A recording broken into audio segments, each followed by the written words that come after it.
All right. Hello. All right. So, environmental policy in the United States involves governmental actions at both the federal, state, and also at the local level to protect the environment and conserve natural resources.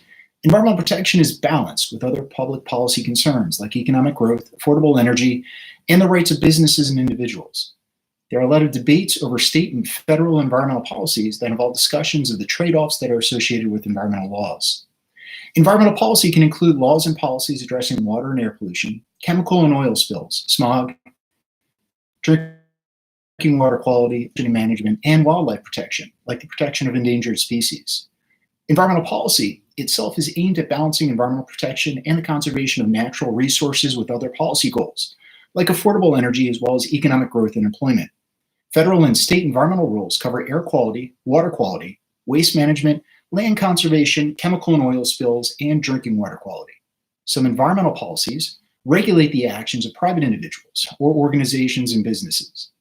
So, for example, a factory that has to discharge wastewater as part of its daily operations might need to hold and maintain a federal permit. The factory itself would be required to follow a set of rules and requirements within its permit to comply with environmental laws. Environmental rules and regulations vary in their requirements depending upon the issue that's involved. Environmental policy and energy policy are also connected.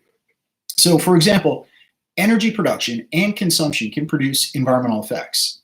As a result, environmental policy can involve restrictions or regulations on energy production, like oil and natural gas operations or soil or solar energy deployment.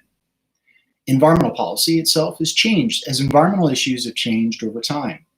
As federal environmental policies in the 1960s began taking effect, the environmental problems produced from these policies included the release of air and water pollutants like sulfur dioxide, dissolved solids in water, smog, and then we had acid rain.